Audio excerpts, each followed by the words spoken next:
I helped a homeless man. Then he changed my life. It was one of those bitterly cold nights in New York City when the wind howled through the streets, sneaking through every gap in my coat. I had just finished a late shift at work and was hurrying home when I noticed him. A homeless man sitting on the sidewalk, huddled in a thin blanket. His face was hidden under a hood, and his hands, red from the cold, gripped a small cardboard sign. Just hungry. Anything helps? I hesitated. People walked past him as if he were invisible, lost in their own worlds. I had seen countless homeless people before, but something about him felt different. Maybe it was the way his eyes flickered with something beyond despair, something deeper. I walked to the nearest deli, bought a sandwich and a hot cup of coffee, and returned to him. "Here," I said, holding them out. He looked up slowly, revealing eyes filled with gratitude. "Thank you," he murmured. I was about to leave when I heard him chuckle softly. "You're the first person who stopped today." That hit me. I sat beside him on the cold pavement. "What's your name?" "James," he said, taking a careful sip of the coffee. We talked. He had once been a high school teacher, passionate about literature, but life had taken a cruel turn.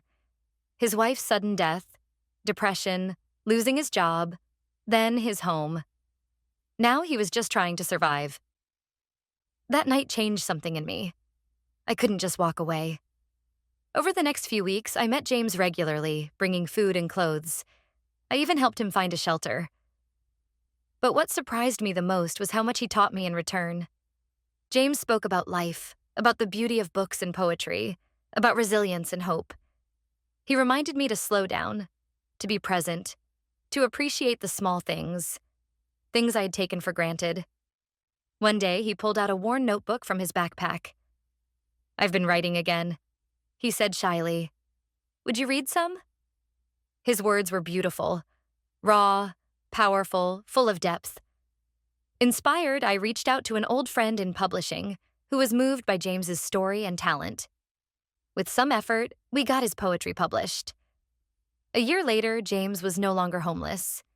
He had an apartment, a job as a writing mentor, and a book on the shelves titled Lost and Found: A Journey Through Words. At his first book signing, he looked at me with misty eyes and said, "You gave me food, but more than that. You saw me. You reminded me that I still mattered."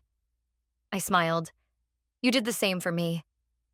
In helping him, I found something I didn't know I had lost: a sense of purpose, of connection. James's book, Lost and Found: A Journey Through Words, became a quiet success. It wasn't a bestseller, but it resonated with people. The lost, the lonely, the forgotten. His poetry spoke to anyone who had ever felt like they didn't belong. He started receiving letters, messages from readers who told him his words had helped them through their own struggles. Watching James rebuild his life was inspiring. He began mentoring young writers, volunteering at shelters, and even speaking at community events about homelessness and second chances. His transformation reminded me that people aren't defined by their worst moments, but by what they do after them. One evening, James and I sat at our usual cafe, sipping coffee. He looked at me with a knowing smile. "You've changed too, you know," he said. I raised an eyebrow. "Have I?" He nodded. "You used to be in a hurry all the time, like you were chasing something invisible. Now, you listen more. You notice things. You care more deeply." I thought about it. He was right. Before meeting James, my life had been a constant cycle of work, deadlines, and obligations. I had been running on autopilot, too busy to notice the world around me. But James, he had slowed me down. He had reminded me of the power of human connection. Then he leaned forward, his expression serious.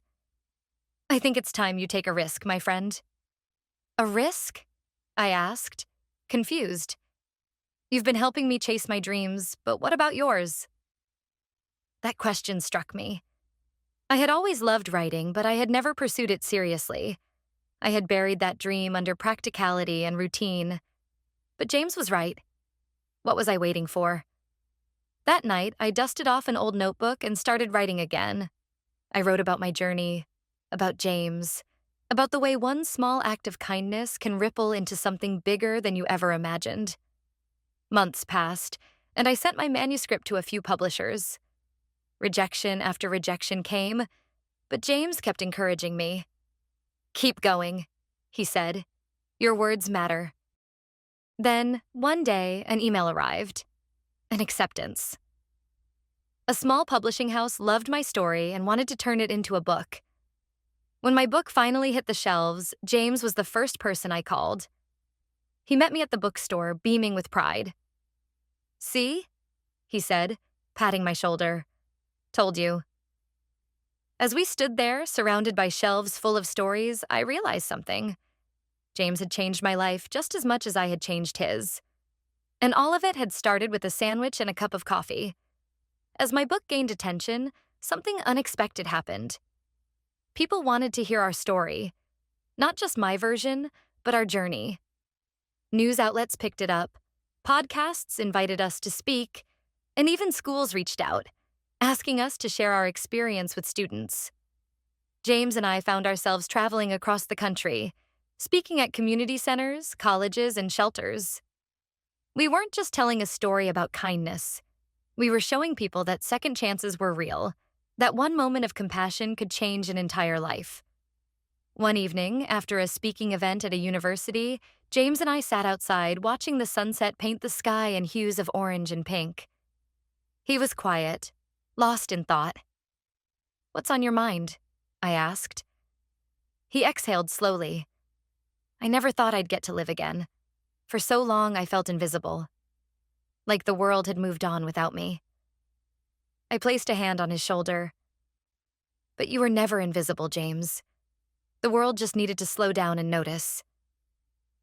He smiled, but there was something else in his eyes. Something deeper. A few months later, James called me with news that shook me. "I found my daughter," he said. I nearly dropped my phone. I had known about his past. How, after his wife died, he had fallen into such a deep depression that he lost everything, including his relationship with his only daughter, Emily. They hadn't spoken in over 15 years. "She read my book," he continued, his voice trembling. "She recognized my name and reached out." That weekend, I sat with James at a small cafe, waiting anxiously. Then the door opened and a young woman walked in, mid-30s, with the same deep-set eyes as James. She hesitated for a moment before finally approaching our table. "Dad?" James stood, his hands shaking, eyes welling up. "Emily." She hugged him before he could say another word. It was the kind of hug that carried years of pain, forgiveness, and love all at once. I watched, my own eyes misting over, realizing that this wasn't just a story about second chances. It was a story about redemption, about finding our way back to the people we had lost, including ourselves.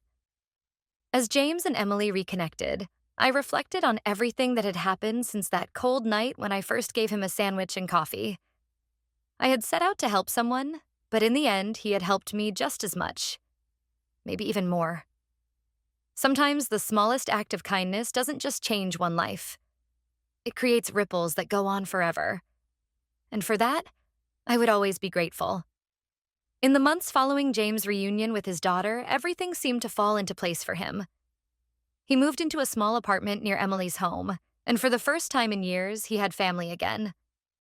They spent weekends catching up on lost time, sharing old memories and creating new ones.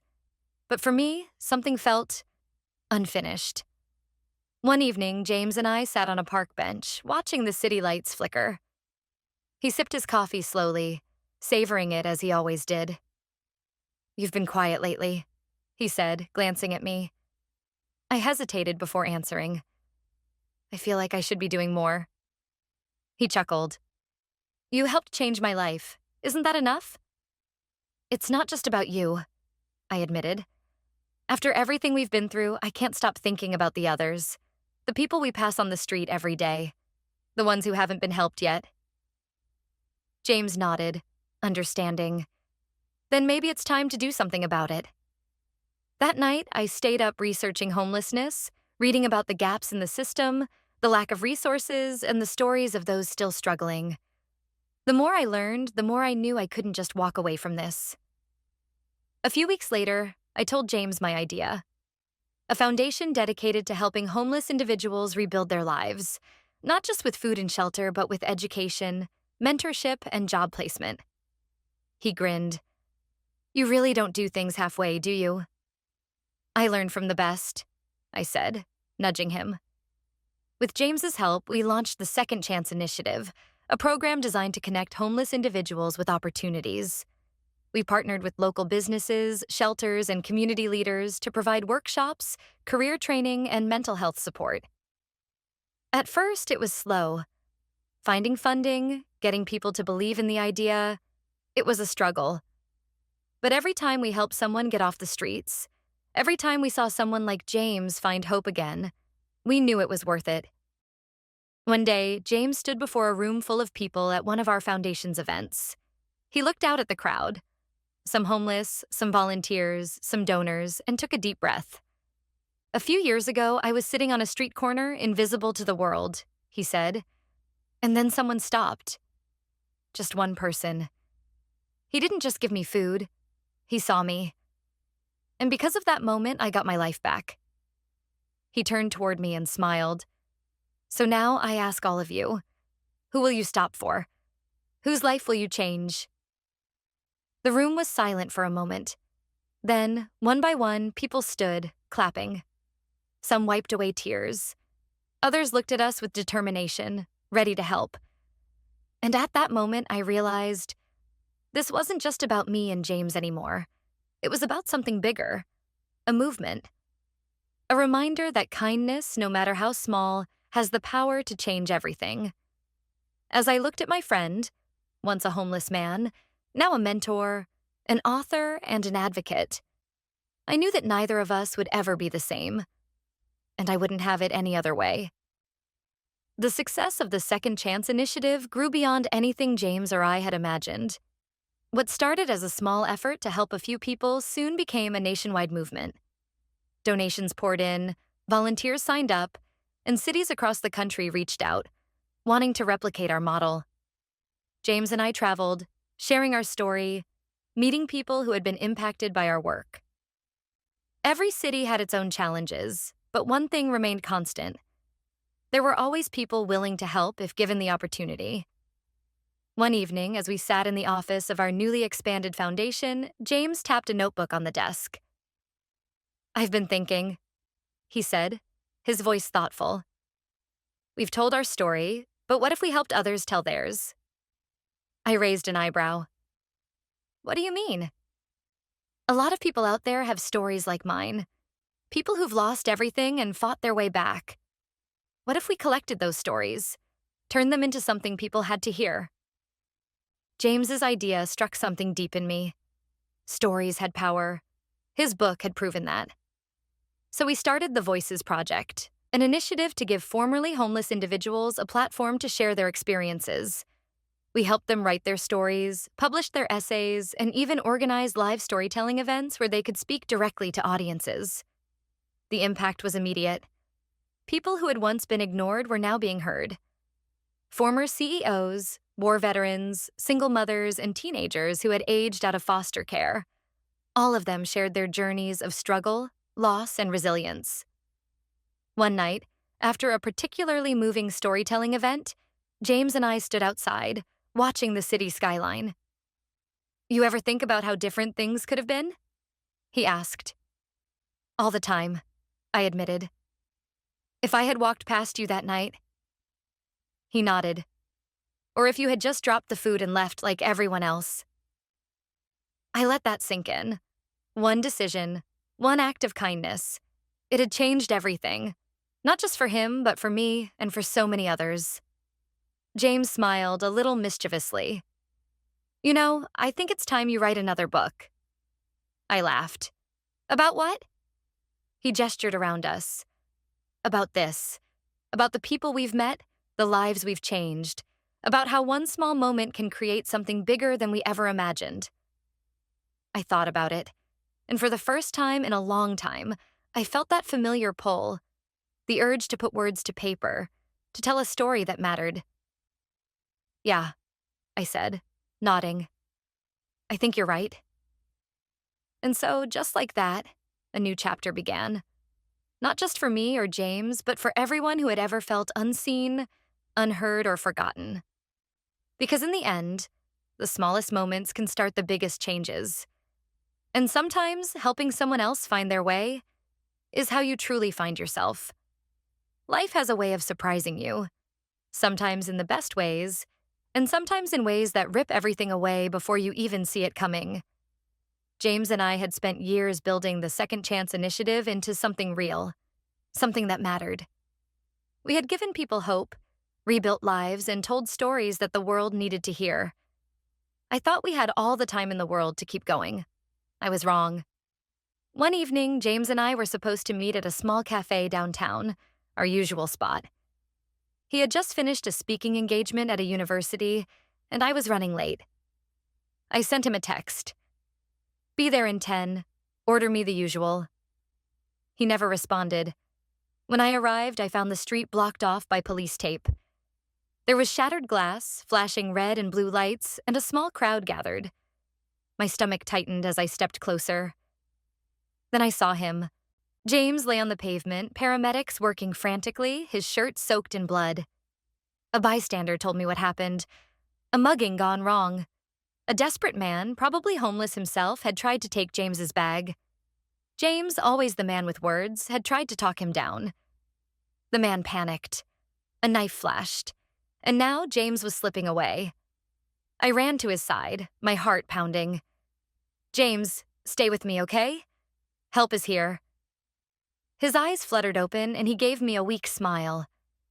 Guess I won't make it to coffee, huh? Don't say that, I whispered, gripping his hand.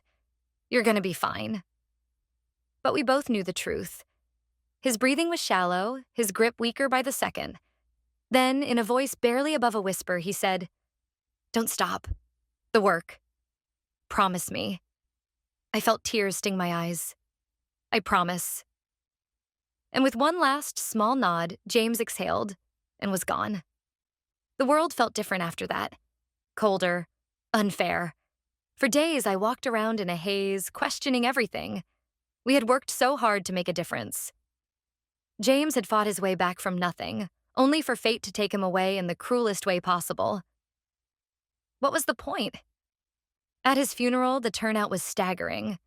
People from all walks of life came.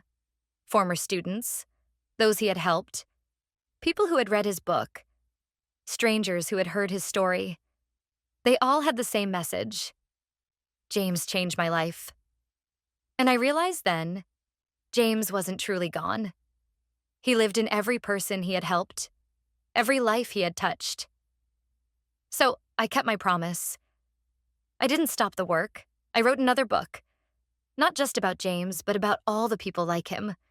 People who had fallen through the cracks, forgotten by the world, but who still had so much to give.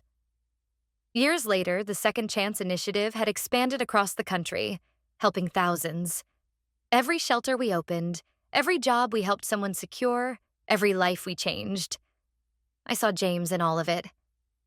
And on tough days, when doubt crept in, I'd sit at our old cafe, order his favorite coffee, and imagine him sitting across from me, smiling that knowing smile. One small moment, he had once told me, can change everything.